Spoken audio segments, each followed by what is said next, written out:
The movie opens in Aleppo, Syria, where an intense military operation is underway. Navy SEAL John Kelly and his team are on a classified mission to rescue a CIA operative supposedly held hostage by ISIS. After a fierce exchange of gunfire and explosions, the team successfully rescues the hostage. But just as they prepare to leave, a surprise rocket attack kills one of their teammates. While investigating the area, John notices something unusual: advanced military weapons that clearly don't belong to ISIS. It becomes evident that their real enemy isn't a terrorist group, but trained Russian soldiers. Enraged, John confronts CIA operative Robert Ritter, blaming him for the incomplete intel that led to the ambush. However, Ritter coldly responds that their job is to follow orders, not question them. 3 months later, John is back home in the US, living a quiet life with his pregnant wife, Pam. They are happily expecting their first child and even throw a small celebration at their house. John is planning to retire from active duty to focus on his family. But peace doesn't last long. Members of John's old SEAL team begin getting assassinated one by one in broad daylight. Soon after, John's own home is targeted. The attackers cut the power and silently enter. Pam hears a noise and goes to check, only to be shot dead in her bedroom. John wakes up just in time to engage the intruders. He kills 2 of them and injures a 3rd, but not before getting shot himself. The 4th assailant escapes. John wakes up in the hospital, devastated by the loss of his wife and unborn child. His close friend and Navy officer Karen Greer visits him, along with Lieutenant Commander. John tells them that 4 attackers entered his home. He killed 2, 1 escaped, and the 4th one was mysteriously killed by one of the others. He emphasizes that he didn't kill the man found dead in his home. Meanwhile, CIA agent Robert Ritter and Secretary of Defense Thomas Clay review intelligence from the scene.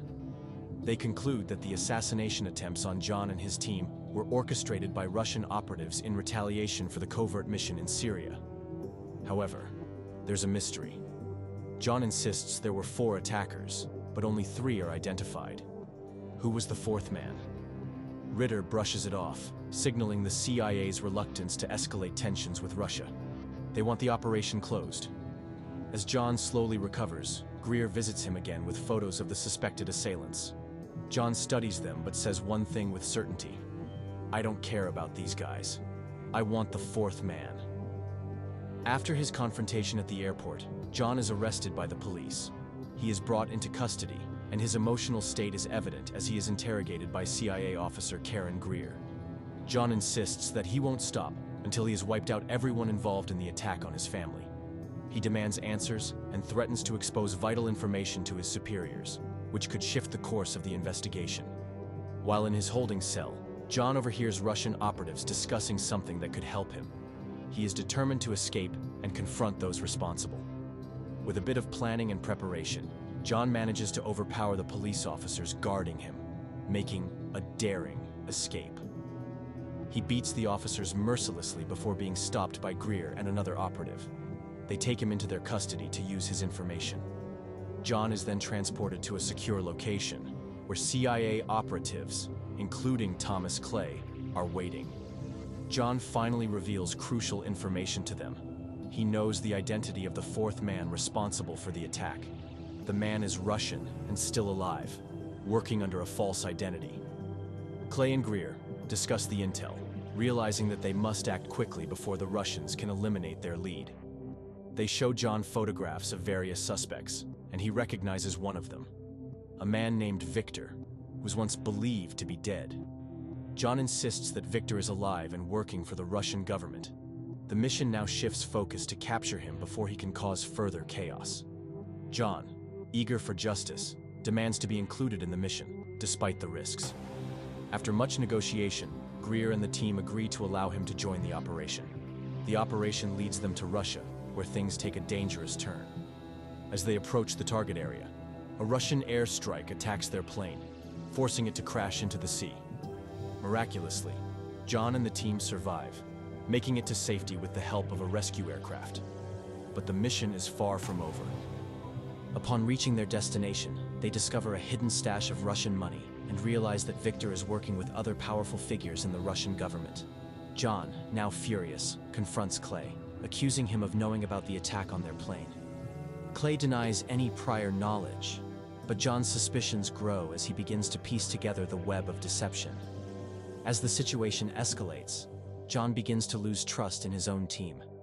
He suspects that the people he's working with might have ulterior motives, but, for now, he has no choice but to continue with the operation.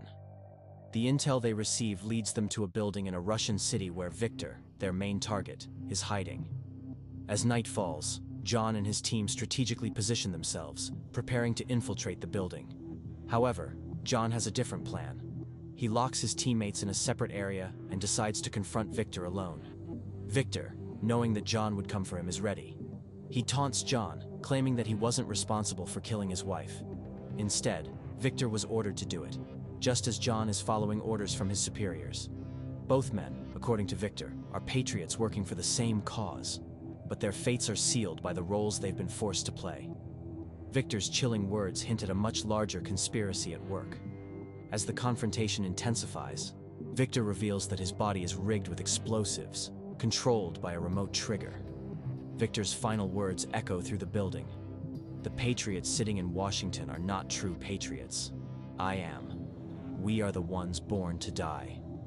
With a sinister press of the button, Victor detonates the bomb, causing a massive explosion that takes his life.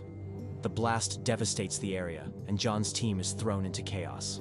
They rush to extract their injured members, but the situation only worsens when enemy gunfire rains down on them.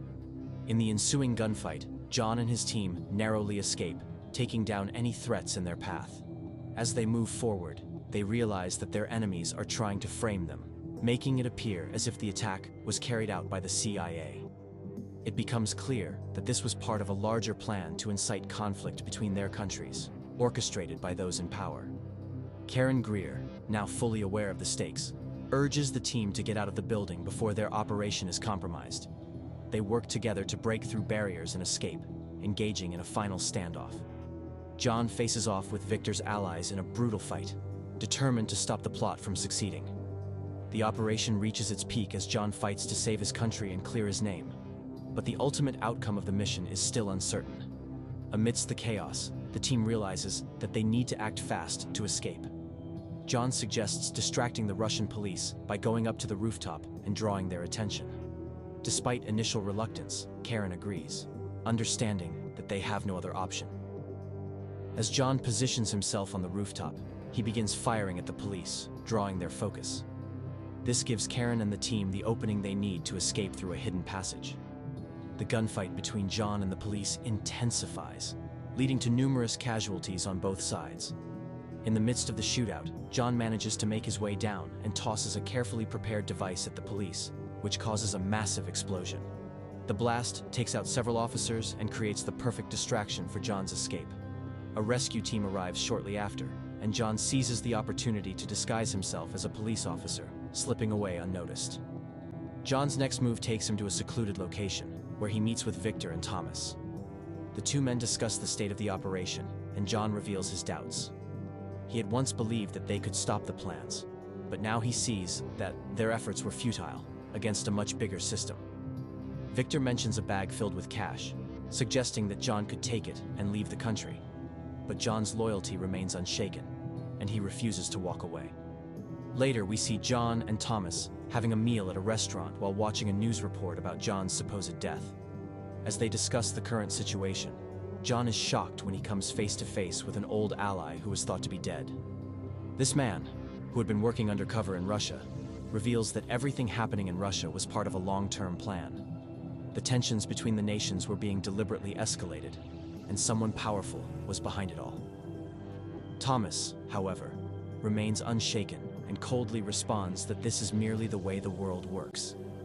In a chilling twist, Thomas grabs John by the throat, holding him hostage and forcing him to confess his role in the operation. John, now desperate for answers, demands to know how Thomas was involved in everything. Under threat, Thomas finally admits that he was behind much of the chaos, orchestrating a plan to create a new enemy for the US. Thomas reveals that the real motive was to give America a clear adversary, someone to rally against and unite the nation. He explains that historically, The country needed a powerful enemy to maintain its focus and strength.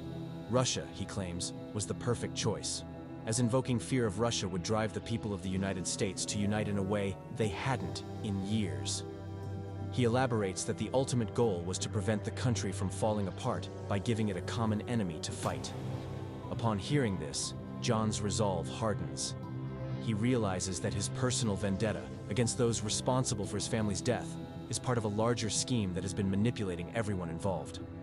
In a tense moment, Thomas demands that John speaks the name of his wife before he can save him. John, however, insists on hearing his wife's name before revealing any information. The situation becomes dire as water fills the vehicle they are trapped in. Just as things seem hopeless, an alarm goes off, signaling the arrival of help. A rescue team quickly works to pull John from the water, and Thomas's conversation is secretly recorded in a device by John. Later, it is revealed that Thomas's plan was all part of a bigger scheme. With all the pieces of the puzzle now in place, it's clear who was behind the entire operation. John, now back at the airport, is seen with Karen, who hands him a new passport under the name Jane Clark. The story then jumps to a flashback, showing John's return to the United States. He meets with his former colleagues, and it's revealed that his status has shifted. Now working with a multinational counterterrorism group, John has taken on a new mission. He tells his colleagues that he plans to make a film about counterterrorism, one that will expose the inner workings of the system, and that he will be in charge of the operation. As he bids farewell, John tells Karen that he was glad to have worked with her again, bringing the story to a close. If you liked the movie, don't forget to like, subscribe, and hit the bell icon for more awesome recaps.